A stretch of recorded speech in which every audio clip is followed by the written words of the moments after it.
ሰላም ጤና ይስጥልን ተከበራችሁ ተመልካቾቻችን ከአሚኮ አዲስ አበባ ስቱዲዮ የሚተላለፈው የዕለቱ ዜናዎች ተጀምሯል። ከዜናዎቹ ጋር ሀና ማርያም መስፍን ከመላው የስርጭት ባለሙያዎች ጋር ቆይታ አደርጋለሁ። በምክክር ጉባኤው እስካሁን ውሳኔ የተደረሰበት አጀንዳ የለም ሲሉ ኮሚሽነር ፕሮፌሰር መስፍን አርአያ ገለጹ።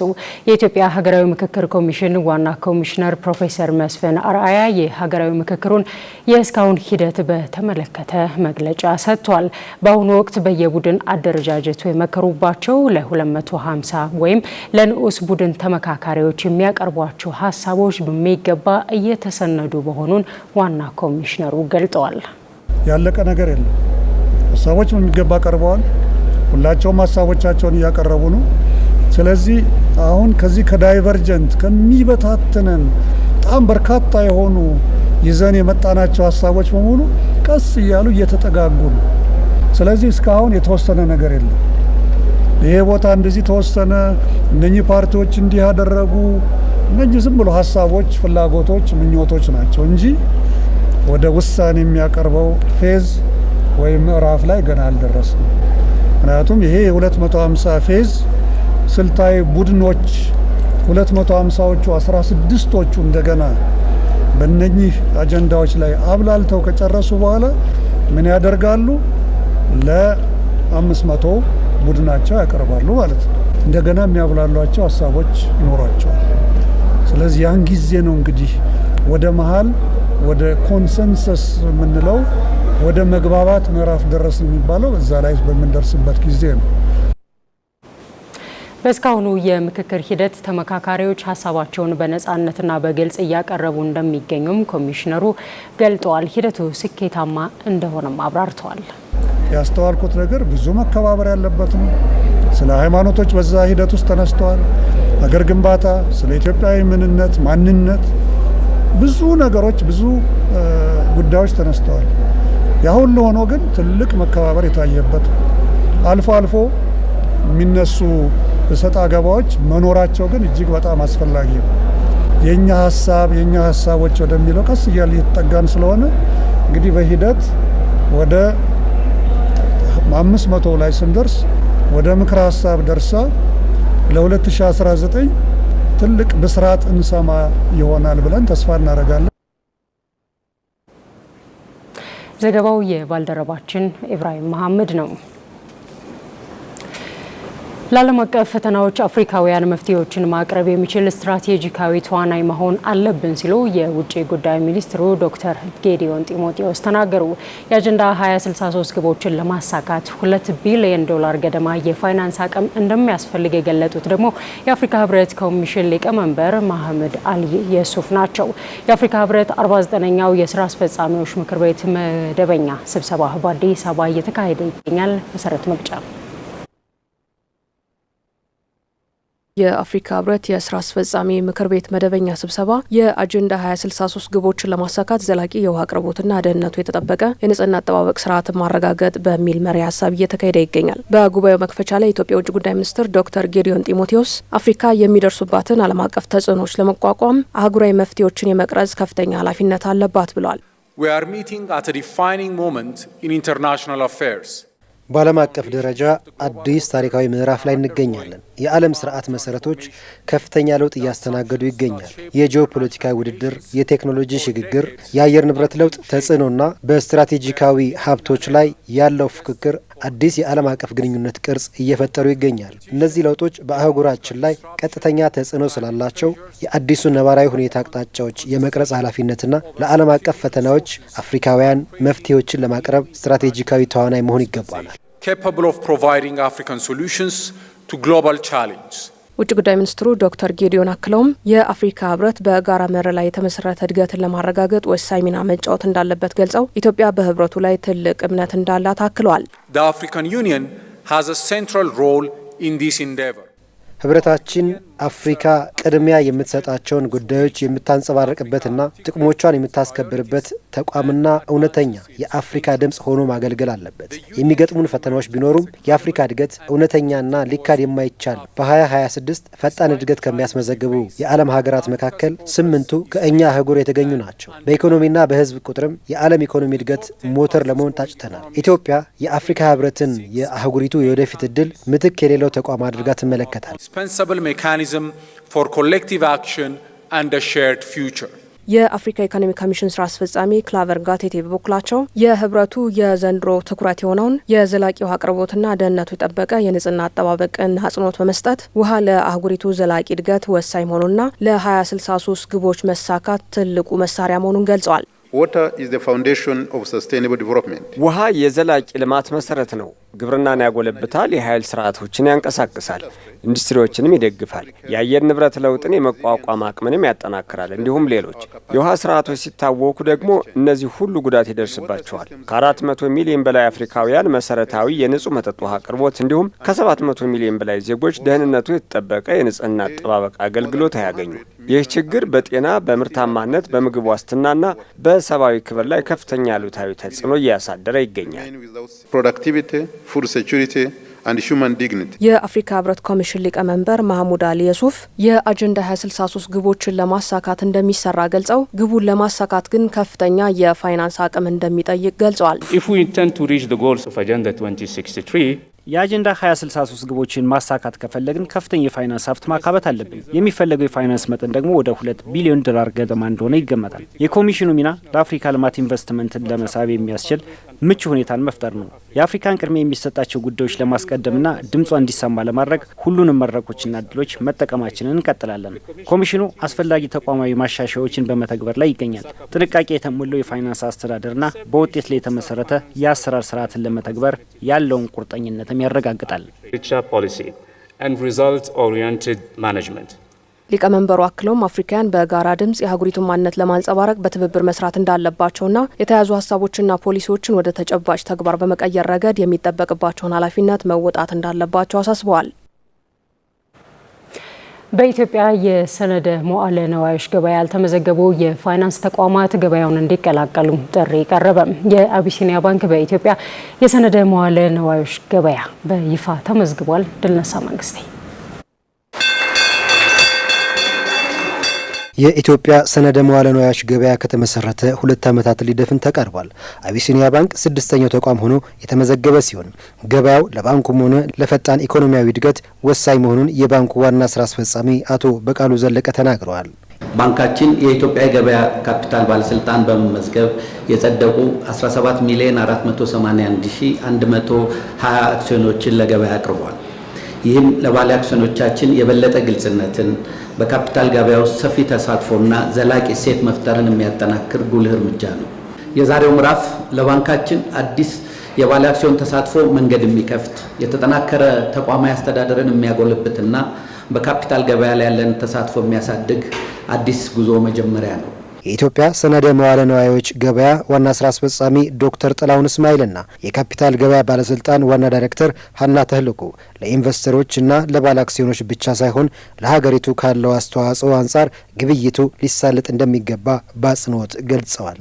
የአቢሲኒያ ባንክ ባለ አክሲዮኖች፣ ባለ ሀብቶች፣ ፋውንደሮች አቢሲኒያ ባንክን እንደ እርሾ እንድንጠቀምበት ነው እንጂ የምንፈልገው ኢትዮጵያውያን የቤተሰብ ድርጅቶች አድገው ተወዳዳሪ ተፎካካሪ ኩባንያዎች እንዲሆኑ እንዲያግዝ ነው። ስለዚህ የኛ ውጤት የሚለካው ገና የአቢሲኒያን አይነቶች የቀሩትን ባንኮች ሁሉ ኢንሹራንሶች ሁሉ አሁን አክሲዮን ኩባንያነት የተቋቋመው ሲሰሩ የቆዩትን ሁሉ ወደ ገበያ ካመጣን በኋላ የምንጨምራቸው ኩባንያዎች ላይ ነው።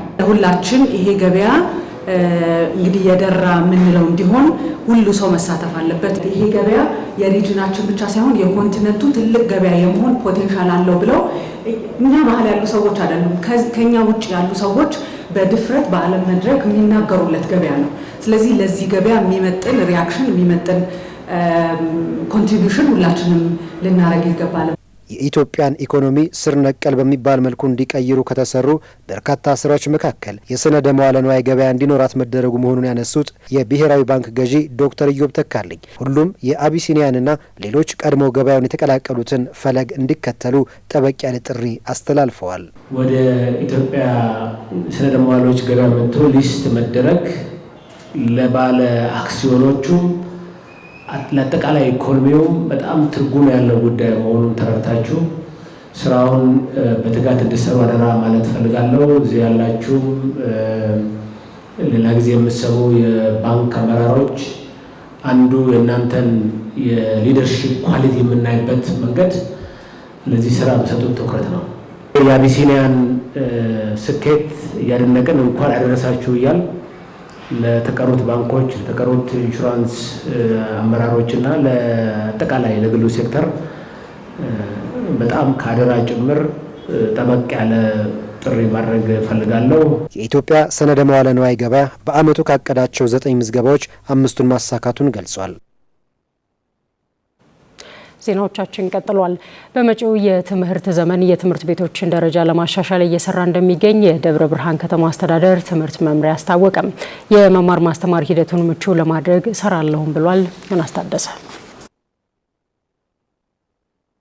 የክረምት ጊዜ ለተማሪዎችና መምህራን የእረፍት ጊዜ ቢሆንም ለትምህርት ቤቶች ግን የነገ ተስፋዎችን ለመቀበል የሚሰናዱበት የስራና የለውጥ ጊዜ ነው። ትምህርት ቤቶችን የማስዋብ የመማሪያ ክፍሎችንና የመጫወቻ ሜዳዎችን የማደስ እንደዚሁም ምቹ ከባቢን የመፍጠር ተግባራት በደብረ ብርሃን ከተማ አስተዳደር በስፋት እየተከናወነ ይገኛል። የወጋገን አንደኛ ደረጃ ትምህርት ቤት ርዕሰ መምህር ዋስያሊ ለቀጣይ የትምህርት ዘመን እያደረጉት ስላለው ዝግጅት ነግረውናል። የትምህርት ጥራት ለማስጠበቅ አንደኛ ማጠናከሪያ ትምህርት ጀምረን አሁን ክረምቱን እየሰጠን ነው።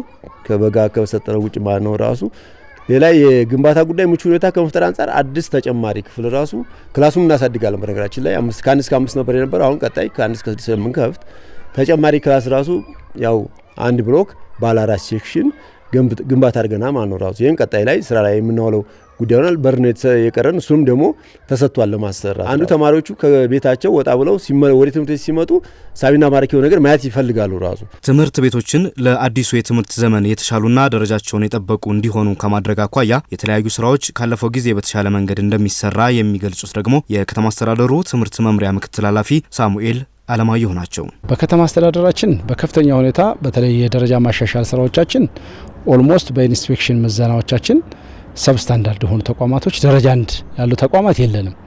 ደረጃ 2 ተቋማቶች ግን ወደ 50% ቢሆኑ ደረጃ 2 ላይ ያሉ ተቋማቶች አሉ። በተለይ ከከተማው ወጣ ያሉ ትምህርት ቤቶች እነሱ ላይ የህብረተሰቡን በማሳተፍ ግንባታዎችንም ጭምር ጥገናዎችንም ጭምር በማካሄድ እንደዚሁም የውስጥ ቁሳቁሶችን ጭምር በማካሄድ ደረጃቸውን የማሻሻል ስራ አቅደናል ማለት ነው። በተለያየ መንገድ ነው እቅድ ያቀድ ነው። በግንባታ በጥገና እና ሌሎች ግብአቶችን በማሟላት በእቅድ የተመራና የተናበቡ ስራዎችን በመስራት ለተማሪዎችና መምህራን ምቹ ከባቢን ከመፍጠር ባለፈ የትምህርት ጥራት እንዲመጣ ለማድረግ እንደሚሰራም ነው የተገለጸው። በተለይ ደግሞ ከመንግስት አልፎ የግል ተቋማቶችን ደረጃ የማሻሻል እንዲያሟሉ በማድረግ በክረምት ወቅት ማሟላት ያለባቸው ነገሮች ዘርዝረን ሰጥተናል። በተለያዩ ዘርፎች የሚሰሩ ተግባራቶችን ጭምር እንደየትምህርት ቤቱ ኮንቴክስት አቅደው በትምህርት ቤት ደረጃ አጥር ከሆነ አጥር፣ ግንባታ ከሆነ ግንባታ፣ ጥገና ከሆነ ጥገና፣ የትምህርት ቁሳቁስ ማሟላት፣ ብላክቦርድ መጠገን፣ ወንበር መጠገን፣ የተለያዩ እነዚህን ለይተው እቅድ አቅደው አምጥተዋል። በሲያ ደብርና ዋዩ ወረዳ ተደራጅተው ወደ ስራ የገቡ ወጣቶች ስራ ሳይነቁና ሳይመርጡ በትጋት መስራታቸው ለስኬት እንዳበቃቸው ገለጡ። የሰሜን ሸዋ ዞን ስራና ክህሎት መምሪያ በበኩሉ የአካባቢውን ጸጋዎች በመለየት ወጣቶችን የስራ ባለቤት ለማድረግ በትኩረት እየሰራ እንደሚገኝ አስታውቋል። ስንታየው ኃይሉ ወጣቶች ስራ ሳይመርጡ በመስራት ውጤታማ እንዲሆኑ እየሰራ መሆኑን የሰሜን ሸዋ ዞን ስራና ክህሎት መምሪያ ገልጿል። ይህን አሰራር በመከተልም በሲያ ደብርና ዋዩ ተደራጅተው እየሰሩ ያሉ ወጣቶች ስራን ሳይመርጡ መስራት መቻላቸው ለህይወታቸው ስንቅ እንደሆነላቸው ተናግረዋል። የስራ ቆራጥነት ካለ የመስራት ሀሳቡ ካለ ለመስራትም ሆነ ኔጌቲቭ ነገር ከማሰብ ይልቅ መስራት እችላለሁ፣ መለወጥ እችላለሁ የሚለውን ሀሳብ ካሰብን ማንኛውም ሰው የሆነ ቦታ ለማይደርስበት ምንም ምክንያት እንደሌለና ቆራጥነትንና በየትኛውም አቅጣጫ የስራ ተነሳሽነት ኖሮ ከተንቀሳቀስን ሁሉም ሰው መንቀሳቀስ እንደሚችል ትልቅ ነገር ተገንዝበናል ማለት ነው። የተሰማራንባቸው ስራዎች የከብት ማድለብ ስራ ላይ ነው የተሰማራ ነው። የተደራጀ ነው 6 ነው። የስራው ፍቅር ስላለ የስራው ልምድ በግላችን ትንሽ እየሞከረን ስለነበረ የስራው ውጤታማነቱን ስለምናውቀው በዛ ተነሳሽነት ወደ ስራ ገባን። ስራውን እየጀመርነው ከኤፒኤስአር 2 ሚሊዮን 500 ከኛ ደግሞ 625,000 አድርገን 3 ሚሊዮን 125,000 ስራውን የሲያደብርና ዋዩ ወረዳ ስራና ክህሎት ጽህፈት ቤት የስራ ዕድል ፈጠራና ኢንተርፕራይዝ ልማት ቡድን መሪ የሆኑት አቶ አደመ መታፈሪያ ስራ ፈላጊዎችን በመለየት በቤተሰብ ንግድና በሽርክና በማደራጀት ደጋፊ ፕሮጀክቶችን በማፈላለግ ወጣቶች የስራ ተጠቃሚ እንዲሆኑ ጥያቄዎቻቸውንም ለመመለስ ከሚመለከታቸው አጋር አካላት ጋር በጋራ እየተሰራ እንደሚገኝ ተናግረዋል። አሁን ላይ በርካታ ደጋፊ ፕሮጀክቶችም አሉ። ኤፍኤስአርፒ አደይም አለ። እነኛን ጭምር በመጠቀም በርካታ ልጆች ከስራ ጋር የተሳሰሩ ይገኛሉ። ውሃ ልማት ውሃ እዛ አይደርስም፣ ግን በአቅራቢያው በቅርብ አስገባላቸዋል የሚል ተስፋ ሰጥቶናል። ለመብራቱ ደግሞ ባዮጋዝ መፍትሄ የሚሆን ይመስለኛል። የሰሜን ሸዋ ዞን ስራና ክህሎት መምሪያ ኃላፊ አቶ ብርሃን ጨርቆስ ያሉ ጸጋዎችን በመለየት የስራ ዕድል ፈጠራ ላይ በትኩረት እየተሰራ ስለመሆኑ ተናግረዋል። ይህንን ተግባርም በ2019 በጀት ዓመት አጠናክሮ ለማስቀጠል ግብረ ኃይል በማቋቋም ስራዎች እየተሰሩ ስለመሆኑም ነው የተናገሩት። በ2019 በጀት ዓመት እንደ አዲስ በ90 ቀን እቅድ በአመት እቅድ እንዲሁም ደግሞ በ5 ዓመት ሸንሽነን ወደ ታች ጭምር አወርደናልና ስራውን በባለቤትነት ለመምራት ጥረት የተደረገ ነው። ሸዋ ወደ 19 ኮሌጆች አሉ። እነዚህ 19 ኮሌጆች አጠቃላይ በአጫጭር ስልጠና፣ በኢንተርፕረነርሺፕ፣ በቴክኒካል ስልጠና ዘላቂ ስራ ዕድል እንዲፈጠርላቸው መምሪያችን በትልቁ ኃላፊነት ወስዶ የሰራበት ነው ማለት ነው። ከዚህ በፊት ስራን ሳይመርጡ በመስራት ለውጤት የበቁ ኢንተርፕራይዞችንም ልምድ ልውውጥ እየተደረገላቸው ስለመሆኑ ነው አቶ ብርሃን ያገለጹት። ራሱን አስችለን በተሞክሮ ቅመራ አንዱ ስራችንም ስለሆነ ኢንተርፕራይዞች ደግሞ ባለቤት መሬት ላይ ወርደው የልምድ ልውውጥ እያደረጉ በትልቁ በተለይ ቁጠባ ትልቅ ለውጥ ነው። የስራ ባህል ትልቅ ለውጥ ነው። በጅምር ደረጃ ተሞክሮ ማለዋወጡ እንደ መምሪያ ኃላፊነት ወስደን እያስተባበር እየመራን ነው የምንገኘው። እታች ያለው ፈጻሚ አካል ደግሞ ባለቤት ሆኖ እየመራ ተሞክሮ እያካፈለ ለኛ ጭምር ሪፖርት የሚያደርጉልን ነገር ስላለ አሁንም በ2019 አጠናክረን የምንቀጥለው ወጣቶች የሚያነሷቸውን ጥያቄዎች በአግባቡ በመመለስ ከስራ አጥነት እንዲላቀቁ እንደሚሰራም ነው የተጠቆመው። ከክረምቱ ጋር ተያይዘው የሚከሰቱ የውሃ ወለድ በሽታዎች በተለይም በህፃናት ህይወት ላይ ከፍተኛ አደጋ ሊያስከትሉ እንደሚችሉ ከአሚኮ ጋር ቆይታ ያደረጉ የሕክምና ባለሙያ አሳሰቡ። በሽታዎችን ለመከላከል የማህበረሰቡን ግንዛቤ ማሳደግና የመከላከያ እርምጃዎቹን በወቅቱ መተግበር እንደሚገባም ገልጠዋል። ስማገኛ አብርሃም የዓለም ጤና ድርጅት በየዓመቱ በሚያወጣቸው የዓለም ጤና ስታቲስቲክስና የአካባቢ ጤና ሪፖርቶች ላይ ደህንነቱ ያልተጠበቀ የመጠጥ ውሃ፣ ደካማ የጽዳት አገልግሎትና የንጽህና ጉድለት ለህፃናት ተቅማጥና ለሞት መከሰት ዋነኛ መንስኤዎች መሆናቸውን ይገልጻል።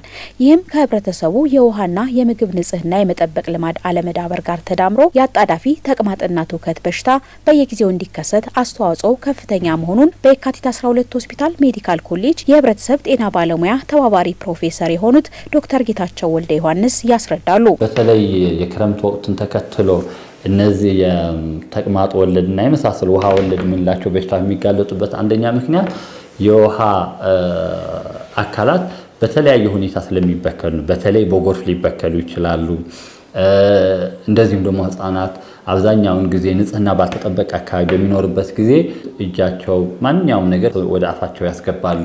ስለዚህ የተለያዩ ቆሻሻዎች፣ የተለያዩ ባክቴሪያዎች ወደ አፋቸው ወደ ሰውነታ በሚገቡበት ጊዜ እነዚህ በሽታዎች ሊከሰቱ ይችላሉ። ስለዚህ ዋና መንስኤ የአካባቢና የግል ንጽህና ባለመኖሩ ምክንያት ህብረተሰባችን ለእነዚህ በሽታዎች ተጋላጭ የሚሆንበት ሁኔታ አለ። በክረምት ወራት በዝናብ መብዛት፣ የመጠጥ ውሃ መበከልና የአካባቢ ንጽህና መጓደል እንደ ተቅማጥ፣ ኮሌራ፣ ታይፎይድና ሌሎች የውሃ ወለድ በሽታዎች የመከሰት እድላቸው ከፍ እንደሚል መረጃዎች ያመላክታሉ። ይህም በየዓመቱ ከ5 ዓመት በታች በሚሊዮን ለሚቆጠሩ ህጻናት የህይወት አደጋ መጥፋት ሊያስከትሉ እንደሚችሉ ተባባሪ ፕሮፌሰር ዶክተር ጌታቸው ስጋታቸውን ገልጸዋል። በተለይም እነዚህ የጉድጓድ ምንጭ የምንላቸው ለጎርፍ ተጋላጭ እንዳይሆኑ ወይም እንዳይበከሉ ጥንቃቄ ሊደረግባቸው ይገባል። ለምሳሌ ለኮሌራ የምንለው ወይም አተት ብለን የምንገልጸው በሽታ ሊጋለጡ ለታይፎይድና ለመሳሰሉ በሽታዎችም የመጋለጥ እድላቸው ከፍ ያደርግላቸዋል ማለት ነው። ስለዚህ ይህንን በምናይበት ጊዜ ውሃን አፍልቶ መጠቀምና ወይም አፍልቶ እንደገና አቀዝቅዞ መጠቀም ወይም በኬሚካል ለምሳሌ እንደ ውሃ ጋር የመሳሰሉትን በመጠቀም ማህበረሰቡ ከበሽታ መከላከል ይችላል። ንጽህናው የተጠበቀ የምግብና የመጠጥ ውሃ መኖር ሁሌም ማረጋገጥ፣ ምግቦቹን አብስሎ በትኩሱ ህጻናትን እንዲመግብ ግንዛቤውን ማሳደግ እንደሚገባም በየካቲት 12 ሆስፒታል ሜዲካል ኮሌጅ የህብረተሰብ ጤና ባለሙያ ተባባሪ ፕሮፌሰር የሆኑት ዶክተር ጌታቸው ወልደ ዮሐንስ ያሳስባሉ። ንጹህ ውሃ የለም ማለት ለነዚህ በሽታዎች በተደጋጋሚ የመጋለጥ እድሉ ከፍተኛ ይሆናል። የሽንት ቤት አጠቃቀም በምናይበት ጊዜም ተመሳሳይ ነው እና እነዚህ ዳታዎች የሚነግሩን ምንድነው? ህብረተሰባችን ሽንት ቤት የመጠቀምን ንጹህ ውሃ የመጠቀምን አክሞ ንጹህ አፍልቶን የመጠቀምን በምናይበት ጊዜ ምንም እንኳን ከጊዜ ወደ ጊዜ የመለወጥ እንደዚሁም ደግሞ የመሻሻል ሁኔታ ቢኖሩም በብዙ ቦታዎች እነዚህ በሽታዎች ተደጋጋሚ የሚከሰቱበት ምክንያት የህብረተሰባችን የግንዛቤ ደረጃ አነስተኛ መሆኑን ያመለክታል። ከአሚኮ አዲስ አበባ ስቱዲዮ ለዕለቱ የያዝናቸው ዜናዎቻችን ተጠናቀቁ። ለነበራችሁ አብሮነት እናመሰግናለን። ጤና ይስጥልን።